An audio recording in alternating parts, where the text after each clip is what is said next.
Be ready. 15 seconds.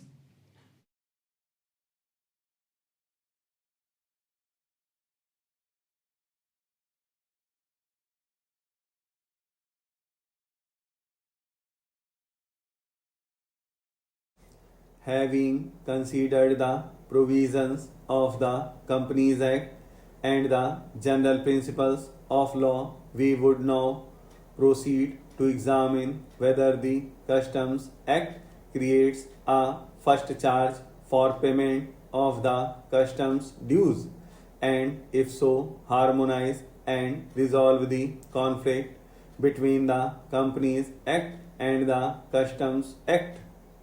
The importer of any goods other than goods intended for transit or transshipment shall make entry thereof by presenting electronically on the customs automated system to the proper officer a bill of entry for home consumption or warehousing in such form and manner as may be prescribed, provided that the Principal Commissioner of Customs or Commissioner of Customs may, in cases where it is not feasible to make entry by presenting electronically on the customs automated system, allow an entry to be presented in any other manner, provided further that if the importer makes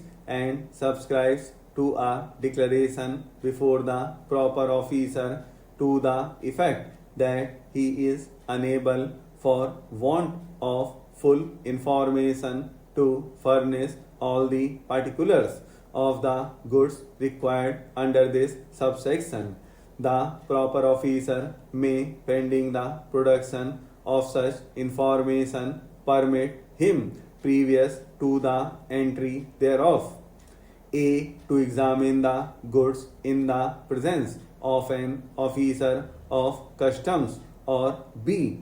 to deposit the goods in a public warehouse appointed under section 57 without warehousing the same, save as otherwise permitted by the proper officer. A bill of entry shall include all the goods mentioned in the bill of lading or other receipt given by the courier to the consignor. The importer shall present the bill of entry under subsection 1 before the end of the day preceding the day on which the aircraft or vessel or vehicle carrying the goods arrives at a customs station at which such goods are to be cleared for home consumption or warehousing, provided that the board may, in such cases as it may deem fit, prescribe different times limits for presentation of the bill of entry, which shall not be later than the end of the day of such arrival, provided further that a bill of entry may be presented at any time not exceeding 30 days prior to the expected arrival of the aircraft or vessel or vehicle by which the goods have been shipped for importation into India at the due time.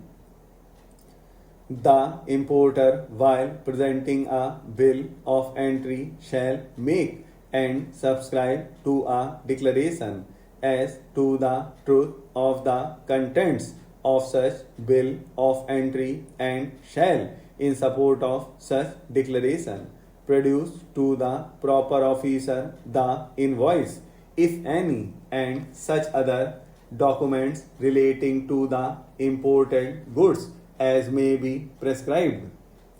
The importer who presents a bill of entry shall ensure the following, namely: A. the accuracy and completeness of the information given therein. B. The authenticity and validity of any document supporting it. And C. Compliance with the restriction or prohibition, if any, relating to the goods under this act or under any other law for the time being in force. 5. If the proper officer is satisfied that the interests of revenue are not prejudicially affected and that there was no fraudulent intention, he may permit substitution of a bill of entry for home consumption for a bill of entry for warehousing or vice versa. However, the goods were stored in a private bonded warehouse in the terms of Section 68 of the Customs Act, which reads as any warehoused goods may be cleared from the warehouse for home consumption if a bill of entry for home consumption in respect of such goods has been presented in the prescribed form. B. The import duty, interest, fine, and penalties payable in respect of such goods have been paid. And C. An order for clearance of such goods for home consumption has been made by the proper officer, provided that the order referred to in clause C may also be made electronically through the customs automated system on the basis of risk evaluation through appropriate section criteria, provided further that the owner of any warehoused goods may at any time before an order for clearance of goods for home consumption has been made in respect of such goods relinquish his title to the goods upon payment of penalties that may be payable in respect of the goods, and upon such relinquishment he shall not be liable to pay duty thereon, provided also that the owner of any such warehoused goods shall not be allowed to relinquish his title to such goods regarding which an offence appears to have been committed under this act or any other law for the time being in force. The goods were not released on non-payment of customs duty, etc., and thereupon show cause notices dated 17 February 2000 and 10 April 2000 were issued, and two adjudication orders dated 15th September 2000 and 10th October 2000 were passed. In a similar factual matrix, a 3 judges bench of this court in Commissioner of Customs. Sir, efficient use of land resources is a strong imperative. States will be encouraged to adopt unique land parcel identification number to facilitate IT-based management of records. The facility for transliteration of land records across any of the Schedule 8 villages will also be rolled out. The adoption or linkage with National Generic Document Registration System with the One Nation, One Registration software will be promoted as an option for uniform process for registration and anywhere registration of deeds and documents.